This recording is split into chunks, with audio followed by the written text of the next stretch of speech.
Hola a todos los amigos de Fisuras.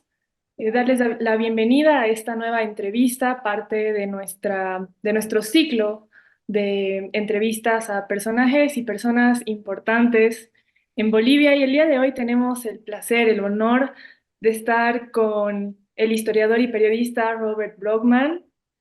Es un gusto tenerlo aquí y esperemos que esta sea una sesión muy, muy interesante. Robert Brogman nació en Cochabamba, Bolivia. Estudió Ciencias de la Comunicación y Periodismo. Habla 3 idiomas. También es autor de varios libros de historia. Les damos la bienvenida a esta entrevista de Fisuras.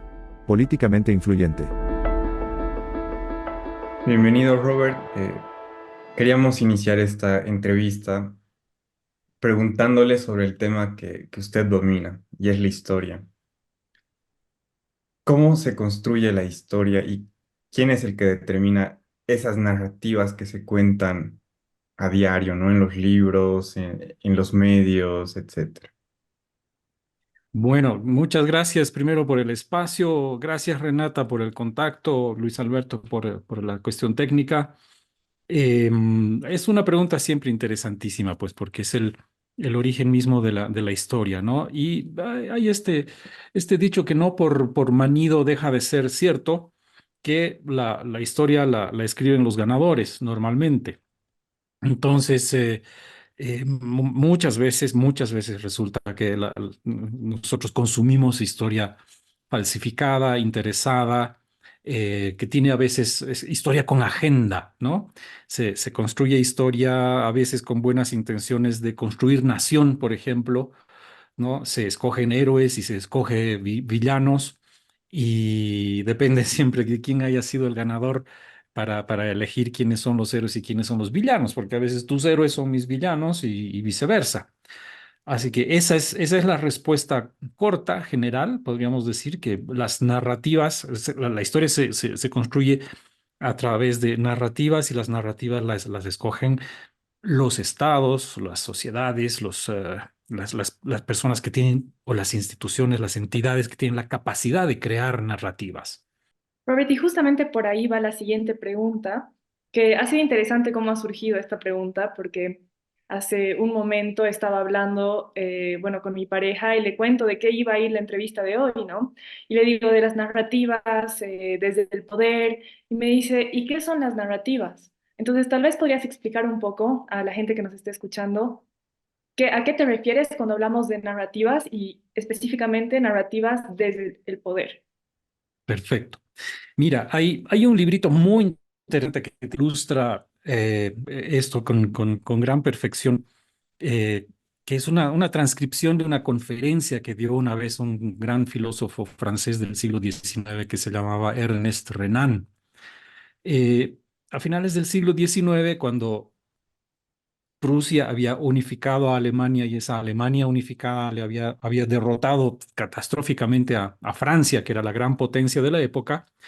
eh, los alemanes empiezan a crear una narrativa acerca de su propio país, diciendo que, o sea, que es el germen, digamos, de que son la raza superior y de que la nación alemana está basada en la raza alemana. Entonces, se empieza a crear una narrativa. Y Ernest Renan empieza, que es francés, ¿no? Que está en el lado perdedor, dice, yo tengo que disputar esa narrativa porque las formas de construir nación son muy diferentes y no necesariamente deben estar basadas en la raza. Y argumenta por qué motivos no deben estar basados en la raza. No voy a entrar exactamente ahí, pero luego también desmiente por qué no debe estar una nación basada en la lengua común o en la religión común o en el territorio geográfico que ocupa un pueblo, ¿no? Él argumenta con muchos muy buenos argumentos por qué una nación no puede estar basada en estas cosas. Y dice, una nación tiene que ser el producto del consenso diario de querer seguir siendo una nación todo el tiempo. Y da muchos ejemplos muy interesantes y dice, por ejemplo, la nación francesa ha sido construida a lo largo de un par de dinastías en la Edad Media, en la temprana Edad Media, y estas dinastías crearon la conciencia de la nación francesa mediante masacres. ¿Ya? Masacraron a tales grupos y a tales otros grupos que se oponían, impusieron por la sangre y por la espada el idioma francés en el sur de Francia y en otros lugares donde se hablaba aquitano y otros idiomas. Y sin embargo, y luego tuvieron que, para construir la nación, tuvieron que crear una narrativa selectiva. ¿Qué historia le vamos a contar a nuestra nación para construirla? ¿No? Y esa nación necesariamente incurría y aquí Renan dice una cosa que me encanta, dice, para construir una nación es muy importante incurrir en el olvido y en el error histórico. ¿Ya? Es decir, tenemos que mentir de alguna manera, o sea, el error histórico es mentir, adornar eh, o, o bien también omitir ciertas cosas con el fin de crear una nación. De modo que dentro de 3, 4, 5 generaciones, eh, ya la gente se sienta francesa y ya no sepa que es Burgundia o Taifala o de tal región o cuyos antepasados habían sido exterminados o masacrados por la dinastía francesa. Y eso pues, en aquella época resultaba factible de hacer porque obviamente no había medios de comunicación, la imprenta todavía llegaría mucho tiempo después. ¿No? Entonces, se creó una narrativa, en esa época era factible crear una narrativa capaz de construir una nación. Entonces, eso es la narrativa es qué cosas a qué cosas vas a subrayar en la historia de tu país, qué cosas vas a negar, qué cosas vas a adornar para construir un relato coherente y crear una nación. Y en ese proceso de construcción, muchas cosas, a veces justas, a veces buenas, a veces heroicas, quedan o bien olvidadas o bien en el lado incorrecto de la historia. Y esas narrativas, me imagino que siguen presentes hasta Perdón, la perdón. actualidad. O sea, ¿se me Sí, por escucha? supuesto. Sí, sí, sí, se te escucha. Sigue presente quizás esa estrategia, ¿no? Como para manipular y moldear la percepción pública. Entonces, la siguiente pregunta es, en este caso, ¿qué papel juegan los medios de comunicación? Y tomando en cuenta el hecho de que ahora las redes sociales se comportan de una manera quizás diferente a los medios de comunicación, ¿no? Claro. Con el advenimiento de la imprenta primero y obviamente después de los medios de comunicación, esta dinámica ha cambiado mucho. Y para ver cuánto ha cambiado, solamente cómo el poder de la imprenta ha cambiado este aspecto, vamos a tomar en cuenta un solo ejemplo. A ver, a lo largo de la historia de la Iglesia Católica ha habido varias herejías, ¿no es cierto? Eh, Ahorita no me estoy acordando los nombres de las grandes herejías, pero supongamos los cátaros. Ya, los cátaros, precisamente en el sur de Francia, fueron uno de los afectados por la construcción de Francia. Los cátaros fueron reprimidos con grandísima violencia, no solamente por el Estado, sino también por la Iglesia. ¿Y quienes en la Iglesia eran, por ejemplo, los llamados a reprimir la herejía? Eran los dominicos, los frailes dominicos, cuyo nombre, una de las versiones dice, el nombre no viene necesariamente de Santo Domingo, sino de Dominicanis, que significa los perros del Señor, que persiguieron y reprimieron con mucha sangre de por medio a la herejía cátara, ¿no? Entonces, se exterminaron, pasó, se reescribió la historia y que los cátaros quedaron olvidados.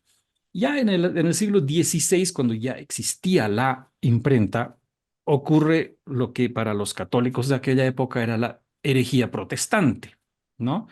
Y los encargados de suprimir la herejía protestante eran los jesuitas. Y los jesuitas, tipos muy inteligentes, a quienes yo admiro muchísimo, pues que incurren en otro tipo de métodos tratando de suprimir la herejía protestante, y no lo logran porque ya existía la imprenta y por lo tanto era mucho más difícil tratar de acaparar, ocultar, quemar los libros, etcétera, etcétera. Y había una broma que decía, ¿quiénes son más efectivos, los jesuitas o los dominicos? Y la respuesta era, ¿tú a cuántos cátaros conoces vivos, no? Eh, entonces, los dominicos habían sido bastante más feroces, pero además no tenían que enfrentarse a la imprenta. Entonces, la imprenta obviamente da lugar a los libros, con el tiempo aparecen los medios de comunicación. Los medios de comunicación son absolutamente importantes porque crean consensos, crean conciencias nacionales, divulgan con enorme más velocidad las cosas que en tiempos previos a la escritura y a la existencia de los medios, ¿no es cierto? Y ahora estamos entrando en un periodo de transición muy importante donde los medios de comunicación tradicionales, los diarios, la televisión, han dejado de ser lo que eran la cosa hegemónica. El otro día conversábamos en un conversatorio sobre este mismo tema, por ejemplo, en una tesis en la Católica, como cuando yo era todavía más joven que hoy, había un programa de televisión, había un solo canal de televisión y había un programa y al día siguiente todo el mundo había visto el mismo programa a la misma hora, entonces todos teníamos la misma conversación, ¿no? O los medios o en los periódicos, entonces todos teníamos referentes comunes muy comunes, ¿no? O sea, que eran realmente de todos, era como vivir en un pueblo grande, digamos, todos podíamos hablar de la misma cosa. Y cuando aparece primero la televisión por cable y cada uno empieza a ver lo que quiere y luego obviamente los servicios de streaming y ahora con los medios de comunicación y las redes sociales, cualquiera puede ver cualquier cosa a cualquier hora y nadie necesita ver la misma cosa nunca, ¿no? Entonces no necesariamente vamos a tener la misma conversación. Por lo tanto, las narrativas se hacen más difíciles de ser únicas. Y en ese sentido, me gustaría en un ratito más, si llegamos a ello, hacer una comparación entre la narrativa que se construye después de los 21 días del año 2019 y la narrativa que se construye después de la revolución que lo derroca al presidente Villarroel, que podemos hacer una comparación muy interesante al respecto. Antes de pasar a ese ámbito, las narrativas, como usted menciona, se han utilizado para crear, ¿no? Ese sentimiento, esa consolidación del Estado, de la nación, etcétera, ese sentimiento. ¿Qué sucede en la actualidad donde tenemos la posverdad, la polarización, ¿no? Que hacen que cada persona cree o crea su propia versión de la historia, ¿no? ¿Cómo ve eso? ¿Afecta a la formación de Estado? Sí, claro, claro que la afecta. Y como estamos en este periodo de transición, ¿no es cierto? Que es tan nuevo todavía el fenómeno de las redes sociales.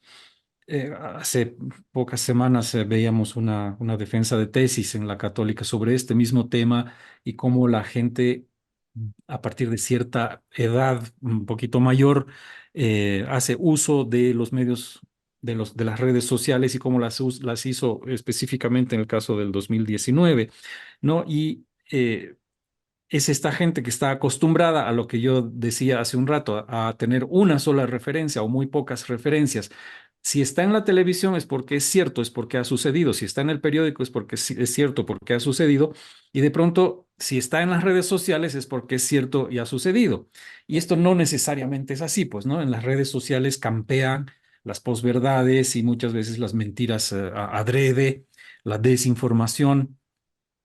Y esta gente de toda una generación, y no solamente, no necesariamente de una generación, puede ser también gente joven que no tiene la suficiente formación o el suficiente criterio como para saber discernir lo que es cierto de lo que puede ser falso, pues puede caer muy fácilmente en la desinformación, no solamente como consumidor, sino también como productor de posverdades y de desinformación. ¿No? Porque hay también hay una falta de ética que hemos perdido, de brújula que hemos perdido de alguna manera, y no nos damos cuenta de las consecuencias que pueden tener este tipo de mentiras que se pueden volver virales y afectar terriblemente a personas e incluso a sectores enteros de la población. Así es. Justo hablando de este tema, vamos a hacer un paréntesis de momento educativo para informar a todas las personas que nos están oyendo que existe una plataforma que se llama Chequea Bolivia. donde pueden apersonarse, bueno, pueden entrar a través de la computadora, del celular, para chequear noticias y también para aprender habilidades para poder discernir noticias falsas, ¿no? Creo que es importante decirlo porque a veces, bueno, nosotros quizás como estamos en esta área de la comunicación y todo eso, lo tenemos un poco natural, ¿no? Y es como que sabemos cuando una noticia es falsa, como que ya lo entendemos, pero hay mucha gente que no. Entonces, bueno, lanzo ese datito para los que nos están escuchando. Chequea Bolivia, es una plataforma para ver las noticias y discernir si son falsas o verdaderas. Y ahora sí vamos a entrar al tema de Villarroel, porque me parece súper interesante profundizar esto. Y quisiera que nos cuentes un poco acerca de esta manipulación de su imagen o, bueno, no entendí bien a qué querías referirte, pero me imagino que iba por ahí, así que micrófono abierto. Ya, pues muchas gracias, Renata. Mira, a ver, yo simplemente voy a lanzar una pregunta. Para los bolivianos, la historia que hemos consumido, por lo menos hasta mi generación, o hasta, no sé cómo se trata la figura de Villarroel desde el gobierno de Morales, pero eh, mientras duró todo el periodo de la Revolución Nacional, a partir del 52 hasta que yo salí bachiller, desde luego, eh, el, eh, el presidente Villarroel era descrito como el presidente mártir, ¿no? Eh, cuya frase, cuyo soundbite estelar, que es espectacular, que yo lo utilizo siempre como ejemplo de una frase de esas que te pueden volver una figura histórica perdurable. Su soundbite, su frase famosa es, no soy enemigo de los ricos, pero soy más amigo de los pobres, ¿no? Es una cosa, es espectacular, es una frase así construida con una ingeniería, pero deliciosa. Yo no sé quién es el autor, alguno de sus escritores de discursos, posiblemente, seguramente el Chueco Céspedes, no lo sé. En todo caso, eh, cuando yo me he sumergido en el gobierno de Villarroel para dos de mis libros. Y les puedo decir que el gobierno de Villarroel era tanto o más represor, tanto o más asesino, tanto o más persecutor y tan censurador de la libertad de expresión que el de García Mesa, ¿ya? Solo que tiene esta frase maravillosa. Uno, tiene esta frase maravillosa y dos, no vamos a negarle sus méritos, ¿no? Porque ha hecho cosas, ha eliminado el pongueaje, institucionalizó que no son, se volvieron intocables los sindicatos, es decir, una serie de medidas sociales que sí son importantes, pero en el otro lado de la balanza estaban todas estas cosas que he mencionado. Hubo una cantidad importantísima de asesinatos políticos y de persecuciones por parte de su gobierno comparables, perfectamente comparables a García Mesa, ¿ya? Eh, este gobierno entra al poder con un golpe de Estado contra otro militar que estaba en el poder democráticamente, que había ganado unas elecciones, ¿no? Entonces, este es un gobierno que entra golpeando a una democracia. Es un gobierno cuya base, digamos, no es las Fuerzas Armadas, sino es una logia militar secreta que es RADEPA, Razón de Patria, que dicho sea de paso, es una logia que tiene enorme admiración por el nacionalsocialismo, por el nazismo, por Hitler, por las jerarquías nazis, etcétera. Es más, se halagaban entre ellos, entre los jefes, diciendo, usted, mayor Eguino, es el Himmler boliviano, por ejemplo, ¿no? Se decían cosas de Himmler, que era el jefe de la SS, ¿no? El mayor asesino dentro del Tercer Reich. Imagínate lo que es eso. Em, y este gobierno que es tan absolutamente perseguidor y todas esas cosas, es parte además, es decir, entra en el gobierno junto con Radepa, entra el MNR, ¿no? Como el brazo civil de este gobierno es el MNR. Hay dudas en un primer momento acerca de quién realmente es el jefe del gobierno, si Víctor Paz Estensoro o el propio Gualberto Villarroel. Em, Como habían sospechas, todavía Radepa era tan secreta que no se sabía su existencia, pero obviamente sí se sabía de la existencia muy pública, además del MNR, y el MNR en su programa de acción tenía El programa de acción del MNR era muy parecido a los 14 puntos de Mi lucha de Hitler, y tiene además el programa de acción del MNR original del año 41 o 42, tiene ciertos puntos antisemitas, ¿no? Es decir, es un programa político francamente nacionalsocialista, francamente nazi, ¿no? O sea, es muy copiado de lo nazi. Y cuando tú ves la iconografía original del MNR, básicamente son águilas alemanas con cabeza de cóndor, ¿ya? Es decir, hay una cosa de imitación, y eso obviamente preocupa a Estados Unidos en un momento que es absolutamente clave, porque es el momento en que Estados Unidos necesita el estaño boliviano para la Segunda Guerra Mundial, porque el estaño que hay en el Viejo Mundo está en manos de los japoneses, que es parte del eje. Entonces, Estados Unidos está preocupadísimo por lo que sucede en Bolivia, y le parece que el elemento de riesgo en el gobierno de Villarroel es el MNR. Ya todavía no saben de la existencia de Radepa, pero creen que el MNR es nazi. Por lo tanto, le dicen a Villarroel: usted, si quiere nuestro reconocimiento y si quiere que nosotros compremos su estaño, que era la única fuente de ingresos, ustedes tienen que sacar al MNR de ahí. Entonces lo sacan al MNR, el MNR entra y sale un par de veces de ese gobierno para hacer la historia corta. En el interín se producen dos conjuntos de asesinatos muy importantes. Uno son los asesinatos de Chuspipata, donde personajes de Radepa asesinan a mansalva, a sangre absolutamente fría, ejecutan a abogados, parlamentarios de la oposición, militares, etcétera, y los tiran al barranco de Chuspipata, ¿no? Ese asesinato causa verdadero horror en la sociedad boliviana. Esto sucede en noviembre de 1944. Y al mismo tiempo suceden otros asesinatos en la frontera con Chile. Entonces la sociedad boliviana queda completamente conmocionada, y esta conmoción no se va a resolver hasta 1946, cuando empieza a haber una serie de movimientos sociales de la sociedad boliviana, y huelgas en contra del gobierno de Villarroel, ¿no? Esas huelgas empiezan a convertirse, a ganar momentos, se vuelven una bola de nieve, finalmente se vuelve incontrolable la situación, y el gobierno de Villarroel es derrocado por una conjunción de factores que rara vez se ha visto en nuestra historia, pero que después van a ser explicados de una manera muy interesada por el MNR.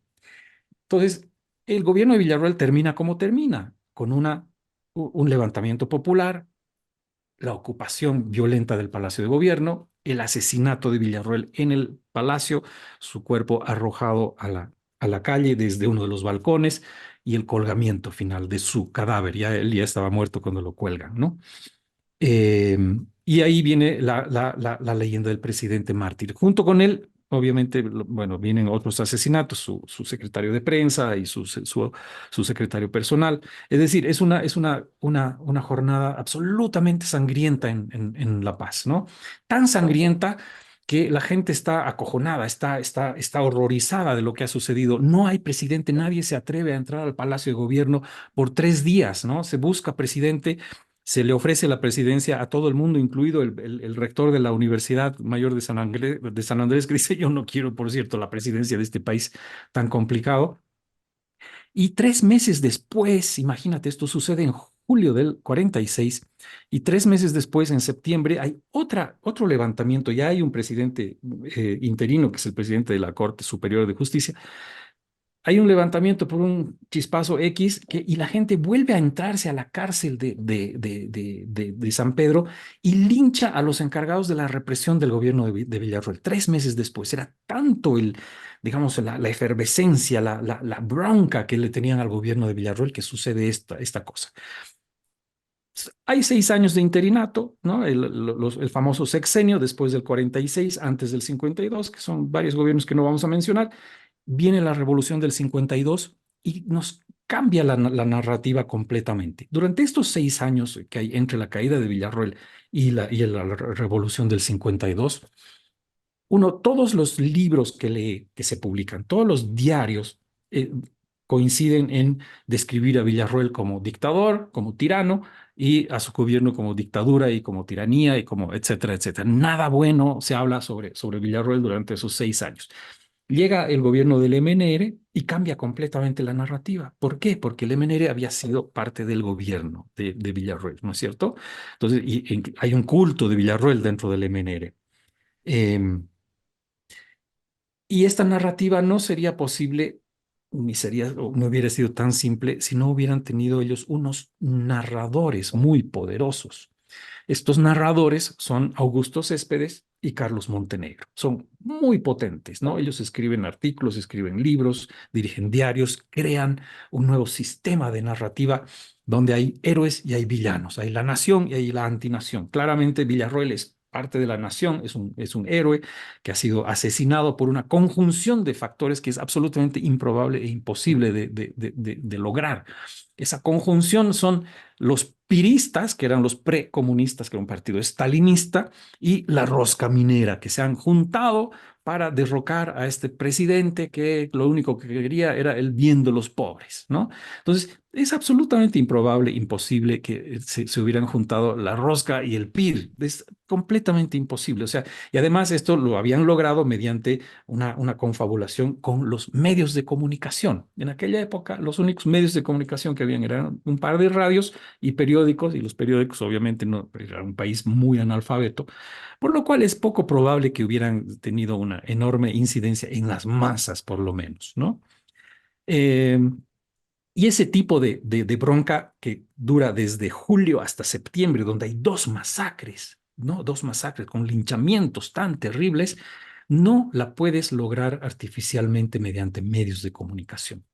Eso venía por toda la represión que había sucedido durante este gobierno, durante todas esas matanzas, por todas esas amenazas, por todas esas persecuciones y censuras que sentía toda la sociedad boliviana, ¿no? Pero a partir del 52, la figura cambia, se reinventa la figura de Villarroel. Hoy día es un héroe, hay calles, hay avenidas, hay plazas, hay monumentos a Villarroel, hay una refinería que lleva su nombre, ¿no?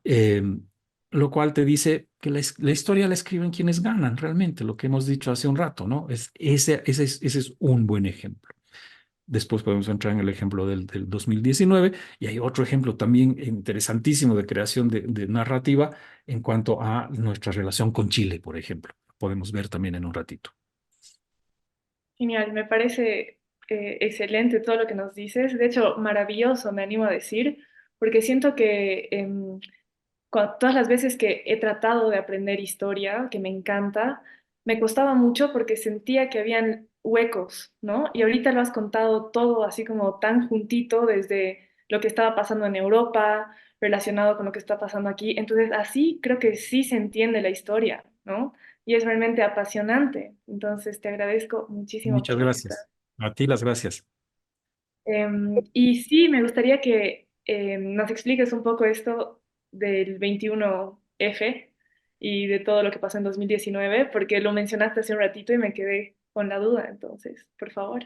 Claro. De hecho, bueno, yo estaba investigando todo lo que les acabo de contar y mis conclusiones son todo lo que les acabo de contar, ¿no es cierto? Había navegado, me había sumergido, me había empapado completamente con la historia de Villarroel y la narrativa en torno de él cuando sucedió lo del 2019.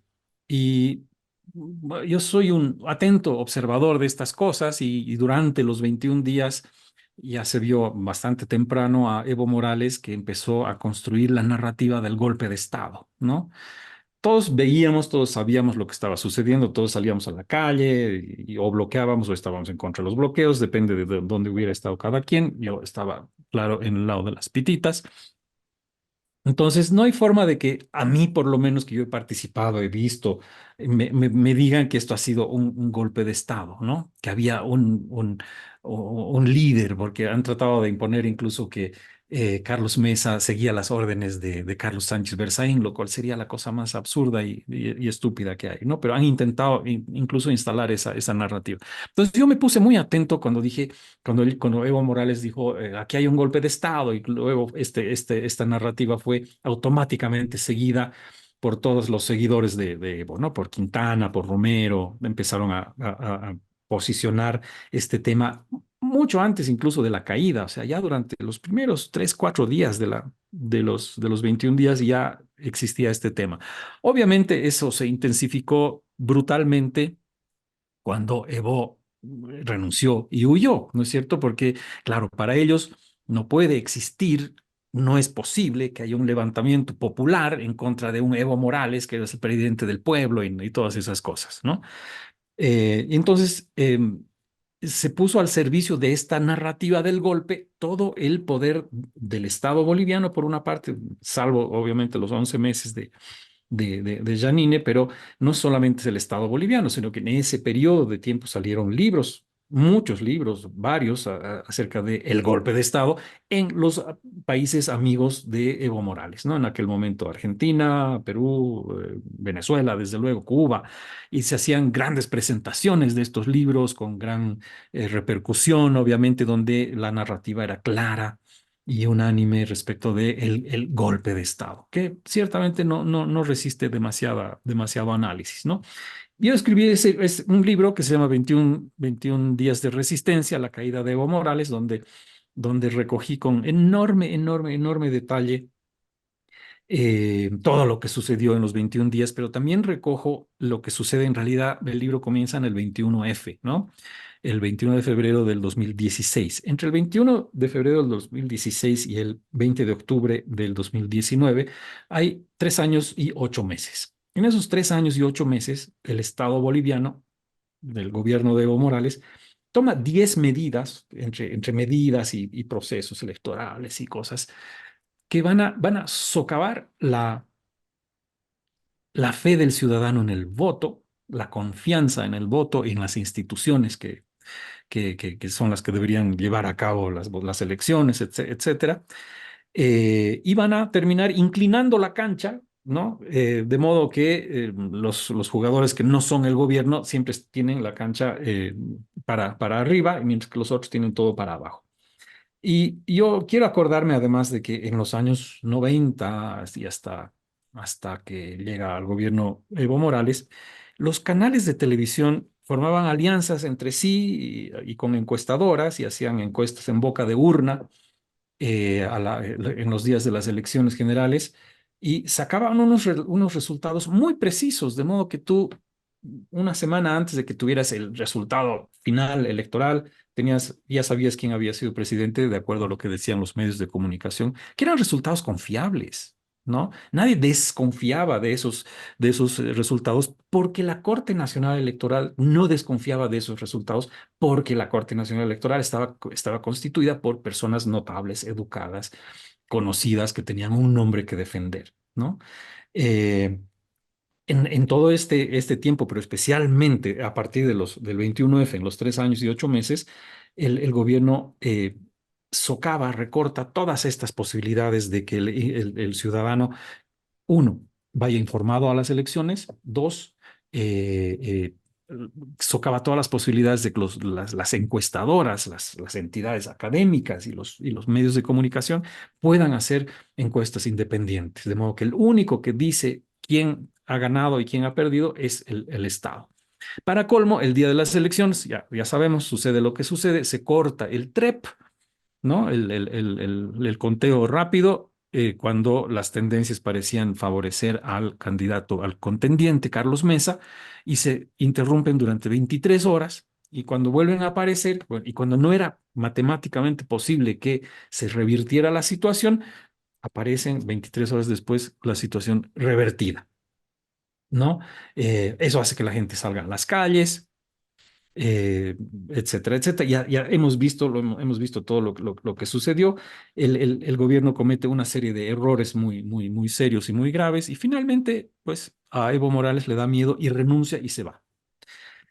Y sin embargo, a pesar de que lo hemos visto y que esta es una situación también irrepetible, quizás muy parecida a la de Villarroel, eh, es una situación donde no solamente se da un movimiento revolucionario en la ciudad de La Paz, sino que se da en los 4 puntos cardinales del país, ¿no? Mi libro recoge eventos que se dan en todas las ciudades intermedias, en todas las capitales del departamento. Estaban sucediendo cosas realmente en los en las cuatro esquinas del país, en todas partes. Es una tormenta perfecta que probablemente no va a volver a suceder. Y ahí es donde yo me acordaba de lo que sucedía con Villarroel y decía, estos van a tratar de cambiar la narrativa. Y yo quise que mi libro de los 21 días fuera por lo menos la defensa. No, yo no sabía qué era lo que iba a suceder, nadie sabía que el MAS iba a regresar al poder. A mí me hubiera encantado que mi libro hubiera sido, digamos, la base de la narrativa de lo que había sucedido realmente, ¿no? Pero resultó, pues no, que nos ganaron en las elecciones debido a los errores egregios de la señora Áñez y de ese gobierno, y la gente prefirió votar por lo malo conocido a lo bueno por conocer. Mucha gente que no hubiera votado por Evo Morales votó por Luis Arce, y tenemos el gobierno que tenemos y la situación que tenemos. Pero yo ya preveía, habiendo visto que había habido un cambio de narrativa, y dije, esta narrativa van a tratar de cambiarla, por lo tanto hay que tratar de rescatar lo que realmente ha sucedido. Y en mi libro tú puedes leer cosas que han sucedido no solamente todos los días, no solamente hora por hora, sino en muchísimos casos, en los momentos decisivos, minuto por minuto, en paralelo entre las cosas que estaban pasando en todas partes del país. Robert, Wow. hay una frase que es comúnmente utilizada, ¿no? Que dice, la historia se repite. Y bueno, acabamos de hablar del MNR. Y bueno, sabemos que el MNR acaba dividido, ¿no? ¿Usted cree que esa situación se vuelva a dar con el MAS? Se está repitiendo así casi con guión, ¿no? La diferencia es que en el MNR había cuatro líderes espectaculares, ¿no? Teníamos un Víctor Paz Estensoro, que no digamos ya lo estadista que es, pero teníamos un Hernán Siles, teníamos un Walter Guevara y teníamos un Juan Lechín Oquendo. Y hubo un pacto de caballeros en un primer momento en el cual dijeron, bueno, mientras nos dure el poder y podamos ganarlo por elecciones, pues nos vamos a turnar a ver quién es presidente. Y eso se cumplió en una sola instancia, ¿no? Una vez que Siles Suazo, que había sido el artífice de la revolución, le entrega el poder a Víctor Paz. Víctor Paz gobierna sus 4 años y hace honor a su palabra, le permite a Hernán Siles ser el candidato. Hernán Siles gobierna sus 4 años, le hubiera tenido que tocar a Lechín o a Guevara, y Víctor Paz dice, no, no, no, yo no más, ¿no? Aquí hay un jefe. Y claro, él es el que se agarra a la candidatura y vuelve a ser presidente, probablemente de modo no muy transparente, ¿no? Porque es famoso la frase de la maquinita del MNR que emitía votos. Entonces, probablemente no era muy limpia la pelea, pero además Víctor Paz se agarra no solamente la reelección, sino después la reelección, y así es como aliena a los otros tres miembros de su partido, y así es como se divide el MNRI de Siles Suazo, el PRA, el Partido Revolucionario Auténtico de Walter Guevara, y el Partido Revolucionario de la Izquierda Nacional o Nacionalista de Juan Lechín. Y entonces así queda dividido el MNR. Y en su último gobierno, el último gobierno de Víctor Paz, que ya de descarado no podía más, no solamente le arrebata cualquier posibilidad de elección a sus compañeros del MNR, sino que además se hace reelegir anticonstitucionalmente cuando no había reelección. Y ahí es donde resulta golpeado por su propio vicepresidente, ¿no? Este tipo de situaciones se da cuando hay partidos hegemónicos muy fuertes, cuando no hay posibilidades de que un partido opositor le gane, pues la única forma de ganarle es que se divida por dentro. Y en este caso eso es lo que está sucediendo también, ¿no? Aparentemente. Ahora, en este momento la diferencia es que hay esfuerzos serios de la oposición por unificarse, ¿no? Ojalá que resulten algo. Robert, también hay muchas personas que se sienten quizás preocupados porque podría ser que esta división sea simplemente como un engaño o algo para marear la perdiz, dicen. ¿Cuál es tu criterio respecto a esto?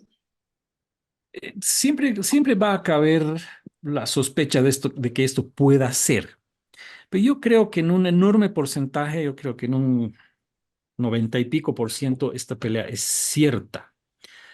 Eh, hablando con amigos del otro lado, me dicen que este tipo de escisiones políticas son más definitivas y más dolorosas que los divorcios entre personas. Em, y aquí podemos ver que se han cruzado ciertas líneas que ya no hacen posible un retorno a la amistad, al pacto, como por ejemplo el hecho de que Evo Morales le ha mentado la familia al presidente Luis Arce, ¿no? Sus hijos son unos corruptos, les ha dicho, les ha mostrado eh, documentos donde supuestamente se prueba que habrían incurrido en actos de corrupción. De eso no se regresa, ¿no? Por el otro lado, también el Estado boliviano le está poniendo juicios a Evo Morales por el tema del Hotel Las Américas, entre otras cosas. Podría hacerle 300 juicios fácilmente a Evo Morales, no lo ha hecho por algún motivo, pero eh, se dice por ahí que tienen preparada una batería de argumentos que van a impedir definitivamente la participación de Evo Morales en las elecciones. Yo digo lo siguiente, a ver, si bien esta pelea puede ser cierta, yo creo que es cierta, mm, yo no descartaría completamente la participación de Evo Morales en las elecciones, a pesar de que se lo ha inhabilitado ya formalmente, legalmente, porque no nos olvidemos que Evo Morales es un absoluto adicto al poder. Eh, Evo Morales no tiene familia, no tiene amigos, tiene intereses, tiene servidores, pero no tiene amigos. No lee, no va al cine, no tiene distracciones. Lo único que hace 24 horas al día, 7 días a la semana es pensar y actuar en función de la recuperación del poder. Si bien ha perdido mucho poder desde que no es presidente, desde luego, ¿no? O sea, una vez que pierdes la presidencia, pierdes el poder, pierdes adhesiones, adherentes, o sea, está más debilitado de lo que, obviamente, de lo fuerte que era cuando estaba en el poder. Pero tiene esta ventaja enorme de ser quien es, de ser un absoluto adicto al poder y de tener una dedicación total a ello. Eso es su ventaja, eso le compensa de alguna manera cualquier pérdida que pueda haber tenido, de alguna manera. No sabemos en qué porcentaje. Por el otro lado tenemos al presidente Arce, que también se juega la vida, porque el presidente Arce no es indígena, no es parte de un movimiento social, no es parte de un pueblo indígena, no representa realmente a nadie, a ningún movimiento social, a nadie, ¿no? O sea, el presidente Arce tiene el poder porque tiene el poder, mientras tenga el poder. Si el presidente Arce pierde el poder, se tiene que ir a su casa y esperar los juicios. Y ahí no va a tener quien lo defiende porque no tiene ni siquiera partido, ¿no? Si es que no se hace con la sigla del MAS o con alguna sigla o con una bancada, con algo. Pero el gran perdedor de todo esto, si no recupera el poder, si no lo reproduce, es el presidente Arce. Entonces va a jugar todas sus fichas, ¿no? Va a poner toda la carne al asador para tratar de reproducir el poder. La pregunta es si lo va a lograr, porque tenemos una situación económica espantosa, tenemos con perspectivas realmente de empeoramiento y no de mejoramiento, y la situación política también se está polarizando y se está dividiendo el propio MAS. La oposición, ojalá yo estoy viendo con atención y tengo la esperanza, por lo menos, de que ciertas iniciativas tengan fruto y se pueda hacer una oposición, una candidatura de oposición unificada. Y Robert, ¿por qué hasta ahora no ha surgido en estas circunstancias un candidato claro que haga frente a Arce o a Morales? ¿Por qué hasta ahora no tenemos un nombre, una persona en quien podamos empezar a confiar? Claro, lo terrible es que la gran tragedia, no solamente para la oposición, ni solamente para la democracia, sino la gran tragedia para nuestro país en general, ha sido el colapso del sistema de partidos, ¿no? Porque los partidos son en todas partes del mundo, y mientras no se invente otra fórmula y otra cosa, eh, son pues los que intermedian entre el poder político y la ciudadanía. Entre tanto, se han conformado, digamos, ya han colapsado ADN, el MIR, el MNR, son sombras de lo que eran, si es que existen aún los pocos que existen. Se han conformado estas otras cosas que son agrupaciones ciudadanas, ¿no? Comunidad Ciudadana, UN, Verdes, etcétera. No son realmente partidos políticos. El propio MAS no es realmente un partido político, sino un conglomerado de movimientos sociales, aunque es lo más parecido que hay a un partido político. Y el hecho que han desaparecido los partidos, ¿no? Que implican toda una construcción larga de décadas de cada sigla, de idearios, de ideologías, de estructuras, de presencia física en toda la geografía.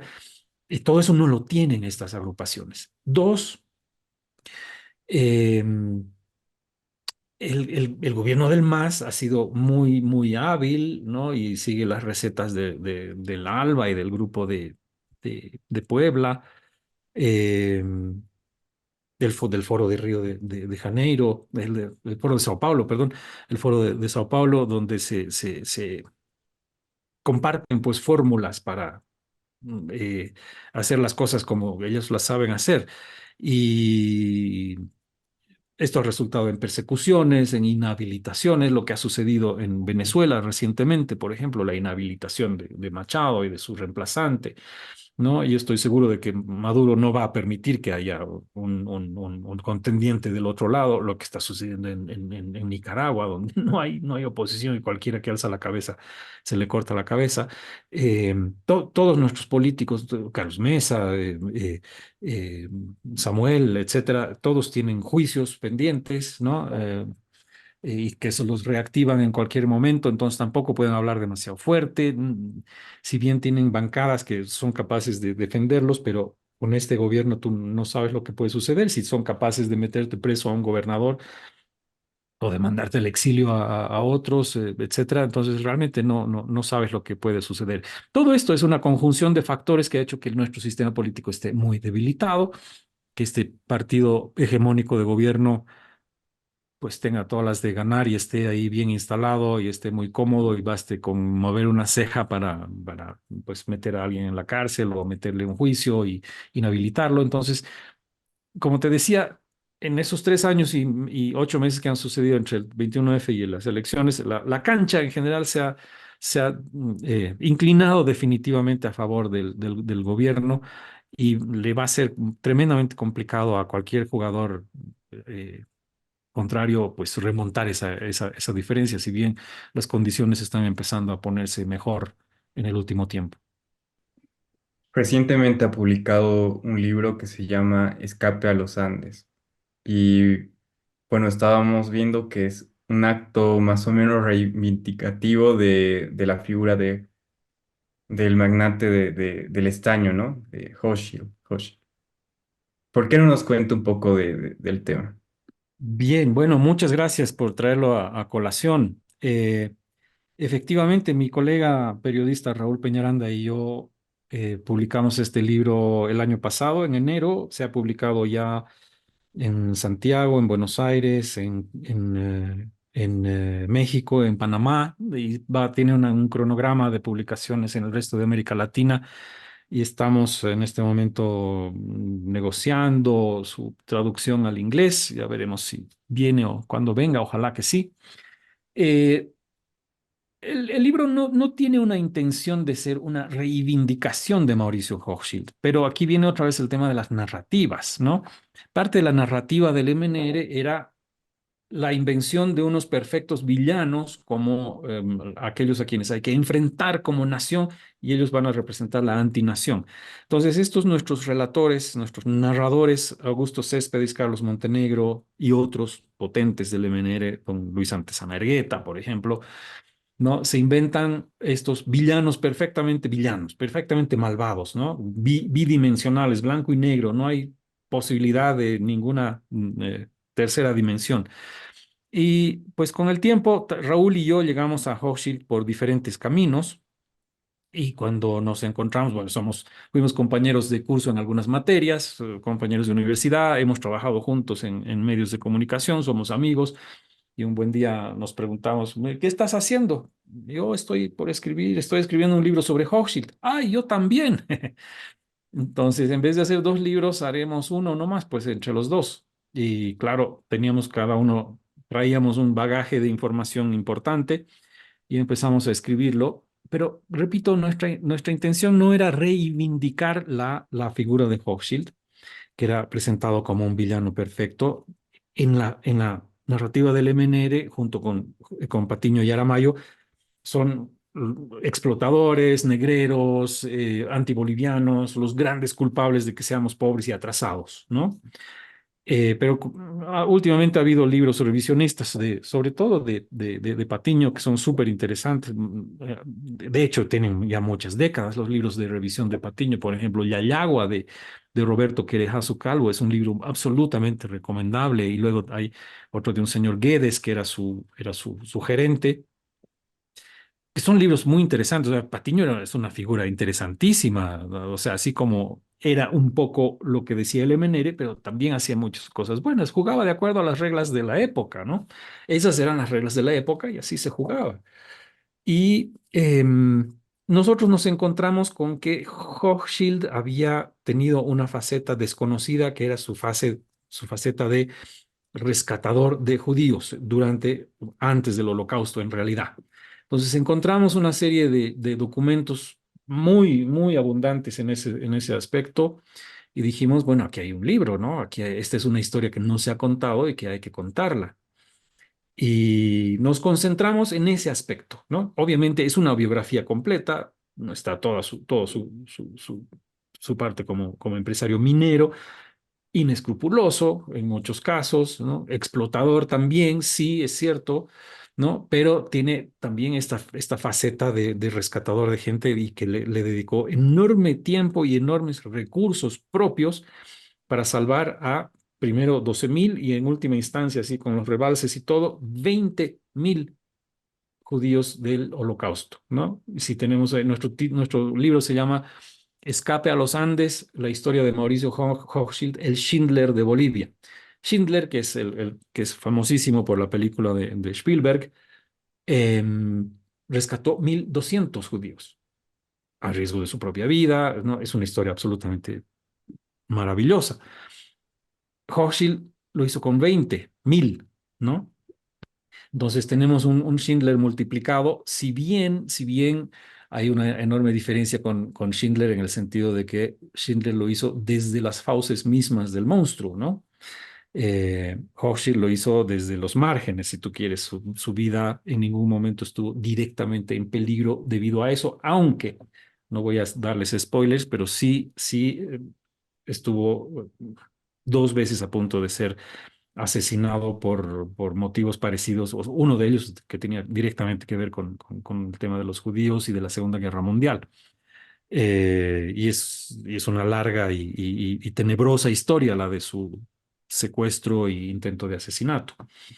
¿Ya? Entonces, bueno, esa era la idea, pero yo quiero o sea, subrayar el hecho de que no es una reivindicación de Hochschild, sino es un retrato completo del hombre, ¿no? Con sus claroscuros. Genial, ya me muero de ganas de leerlo, sinceramente. Querido Robert, agradecerte infinitamente por esta entrevista, pero antes de que te vayas, generalmente nosotros cerramos con una pregunta, ¿no? Haciéndote una pregunta, pero me encantaría que esta vez tú cierres haciendo una pregunta al público. Déjanos con una incógnita para que nos vayamos a investigar algo interesante. ¿Qué te parece? Ya. A ver, yo doy clases en la universidad y durante el semestre doy en 2 semestres, en segundo y en sexto, ¿ya? Y durante cualquiera de los 2 semestres donde correspondo, siempre hago la pregunta. Es una pregunta célebre que se hizo primero en el Perú y ahora yo la hago en Bolivia también. Pregunto, ¿en qué momento se jodió Bolivia? Y, y yo he identificado 4 momentos, les puedo contar uno de ellos, de los otros los pueden ustedes buscar. Y lo grave es que Bolivia empieza a joderse, perdonen mi francés, antes de existir, ¿ya? Eh, la mala historia comienza en 1767 con la expulsión de los jesuitas del Imperio Español, tanto de España como de las colonias. Y en Bolivia, en lo que el territorio que después va a ser Bolivia, los jesuitas estaban haciendo una tarea de catequización y de civilización absolutamente importante que probablemente hubiera resultado en otro país distinto si a ellos se les hubiera permitido completar su obra, por lo menos en el Oriente, ¿no? Pero se los saca y se deja esa obra inconclusa y a aquellos que habían sido civilizados, no voy a entrar en la polémica de si es civilizado, no, no, eso no es civilización, ¿no? Eh, Aquellos que habían sido civilizados por los jesuitas son devueltos a la selva, ¿no? Y les queda una memoria así, difusa de lo que había sucedido. Entonces, bueno, esa es mi pregunta. ¿En qué momento se jodió Y Bolivia? sí, y en realidad son varios momentos, pero cada uno puede encontrar ahí los suyos, ¿no? Y realmente preguntarse, ¿es este uno de esos momentos? Excelente, para todas las personas que nos van a escuchar, déjenos en los comentarios también qué opinan, cuál es su respuesta a esta pregunta. Y bueno, también creo que todos en el equipo nos hemos quedado con muchas ganas de seguir conversando contigo, quizás sobre otros puntos, sobre otras narrativas. Entonces, en público aquí te pido que podamos volver a hacer otro podcast, una parte 2 para desarrollar otro tipo de historias, otro tipo de narrativas. Me encantaría que hablemos también de la parte del oriente boliviano. Creo que es algo que no lo tenemos muy registrado en la historia, ¿no? Por lo menos en el colegio no lo avanzamos mucho y sería súper interesante poder ahondar un poco en ese tema. Y bueno, eso, agradecerte infinitamente de nuevo por tu tiempo y por tu pasión en hablar de historia. Muchas gracias, Renata. Muchas gracias, Luis Alberto. Encantadísimo. Yo acepto encantado tu invitación y estaré con muchísimo gusto charlando sobre estas cosas. Perfecto, entonces lo agendaremos.